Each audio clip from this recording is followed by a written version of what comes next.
Hello बच्चों, मैं अपने यूट्यूब चैनल पर आप सभी का हार्दिक स्वागत करता हूँ। आज है शनिवार और आज हम पढ़ाने जा रहे हैं रसायन विज्ञान का चैप्टर 1, जिसका नाम है विलायन। आइए शुरू करते हैं आज की क्लास।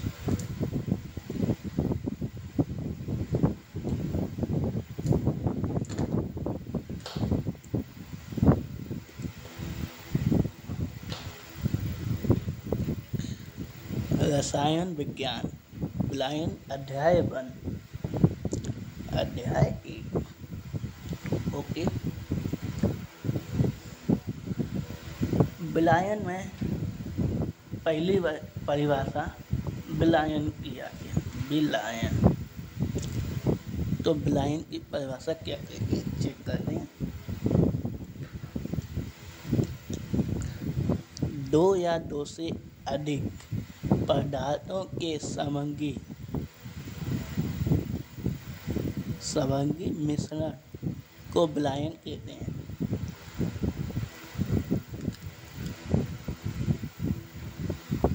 मिश्रण करना,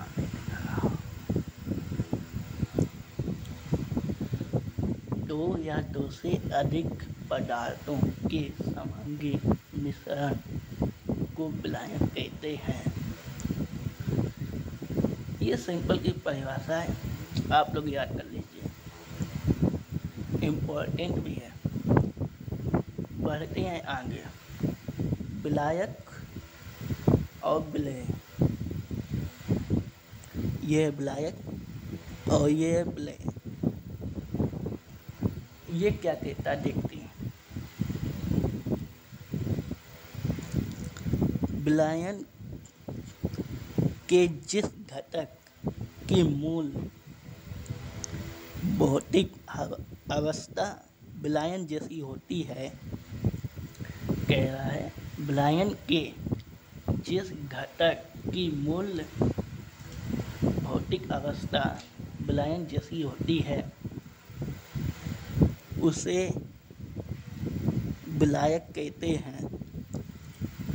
यानी जिसकी अवस्था मूल भौतिक अवस्था जैसी होती है उसे विलायक कहते हैं। ओके, और दूसरे घटक को अर्थात विलीन हुए पदार्थ को विलेय कहते हैं। विलेय कहते हैं यानी जो भौतिक अवस्था जैसी हो विलय, उसे विलायक कहते हैं। और अगर विलीन हो गया पदार्थ, पूरा विलीन हो गया तो उसे विलेय कहते हैं। समझने के लिए कुछ एग्जाम्पल देख सकते हैं।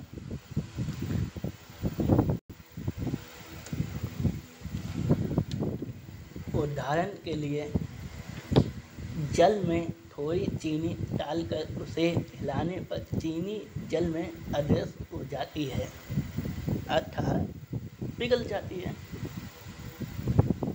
इन्हीं कहने का अगर विज्ञान के दृष्टि से देखें तो अर्थात विलीन हो जाती है, अर्थात चीनी और जल का एक पारदर्शक समंगी मिश्रण अर्थात विलयन बन जाता है।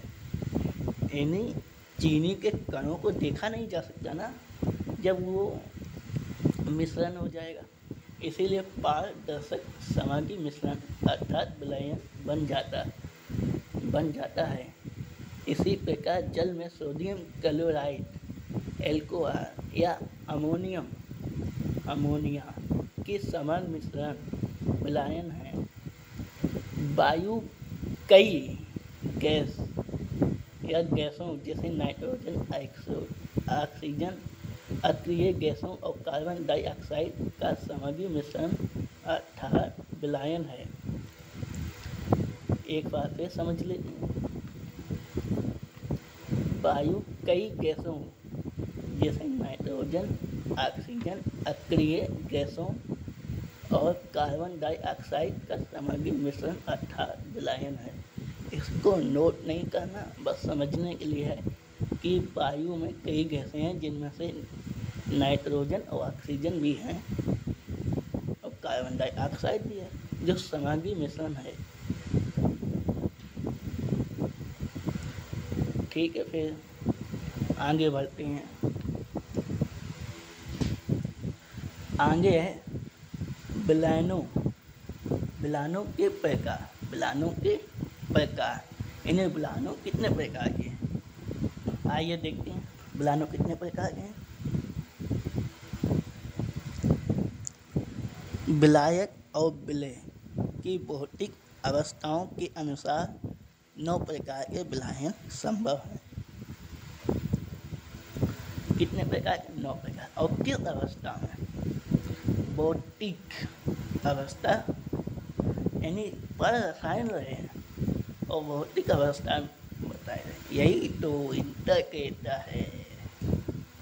ठीक है, आगे चलते हैं। 9 प्रकार के हैं और 9 प्रकार के कौन से हैं ये समझते हैं।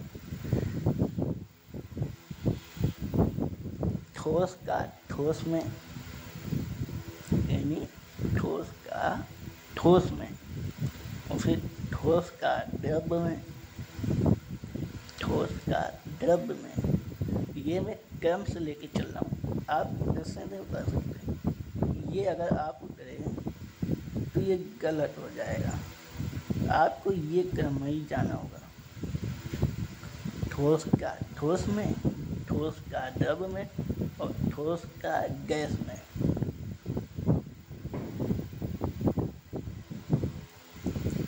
और फिर आता है द्रव्य का ठोस में, और फिर आएगा द्रव्य का द्रव्य में, फिर आएगा द्रव्य का गैस में। इसको आपको याद करने की जरूरत नहीं है, ये याद ही रहेगा हमेशा, समझिए बस। फिर आएगा गैस का ठोस में, फिर आएगा गैस का द्रव्य में, और फिर आएगा गैस का गैस में। सिंपल सी चीज है, इसको एक उदाहरण से समझ सकते हैं।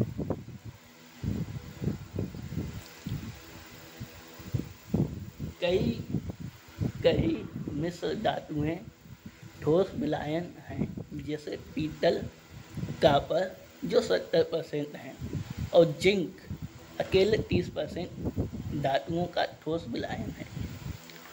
जो ठोस विलायन होते हैं उसमें पीतल, कॉपर 70% है और जिंक अकेले 30% है।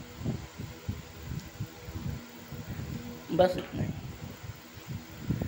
अब देखते हैं आगे, चलते हैं आगे।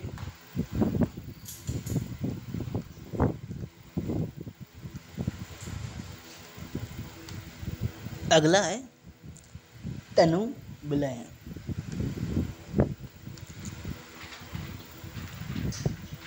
आप ये लिखते भी जाइए, इसके PDF आएंगे, उन्हें आने में ज़रा समय लगेगा, तब तक के लिए लिख के या वीडियो देखते रहिए, याद आ रहा जैसा आपको अच्छा लगे। बढ़ते हैं। अगला है तनु विलयन। जिस विलयन में विलय की चंद्रता कम होती है उसे तनु विलयन कहते हैं। मान लो जिस विलयन में विलय की चंद्रता, सांद्रता चा पढ़ रहे थे ना, मेरी गलती थी, वो पढ़ना है सांद्रता, सांद्रता।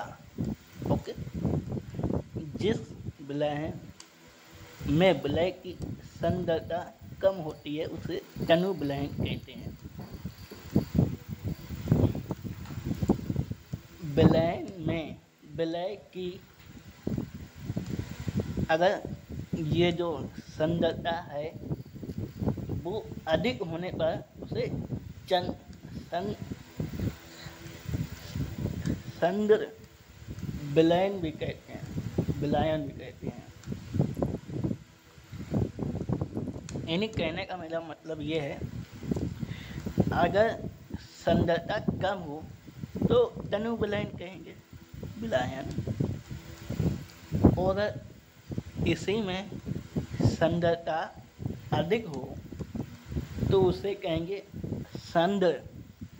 इसका मतलब है, लिख देता हूँ, आदत है इसे गायब कर दो।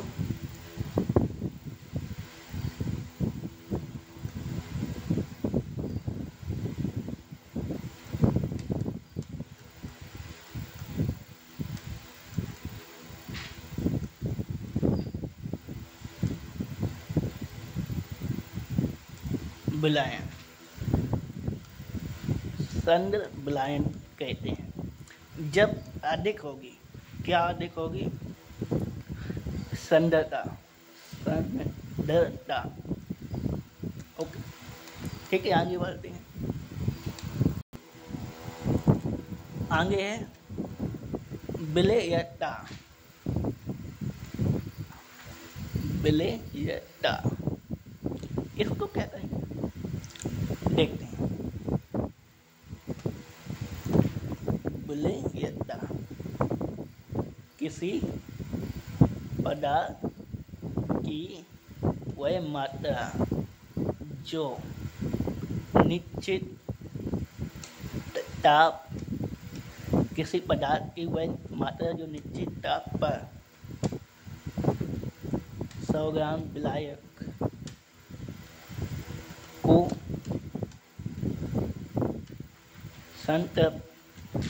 संतृप्त करने के लिए आवश्यक होती है, पदार्थ की विलेयता कहलाती है।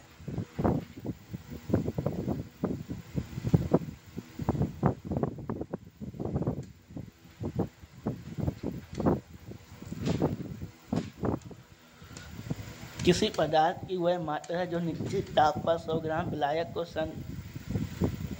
संतृप्त करने के लिए आवश्यक होती है, पदार्थ की विलेयता कहलाती है।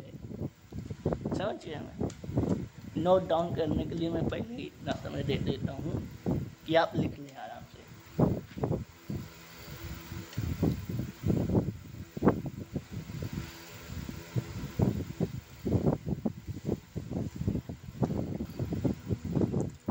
आज की क्लास यहीं पर समाप्त होती है। हम आपको रोज एक रिक्वेस्ट कर रहे हैं, प्रार्थना कर रहे हैं कि अगर आपको हमारे वीडियो अच्छे लग रहे हैं तो हमारे वीडियो को लाइक, सब्सक्राइब, शेयर और कमेंट जरूर करें, क्योंकि इससे मुझे ये पता चलता है कि हमारी क्लासें देखी जा रही हैं और पसंद भी की जा रही हैं। अगर आपको इस क्लास में कोई भी दिक्कत हो तो वो आप मुझे कमेंट करके बता सकते हैं। अगर आपको इस क्लास में या अदर कोई भी क्लास में कोई भी डाउट हो वो आप कमेंट करके पूछ सकते हैं।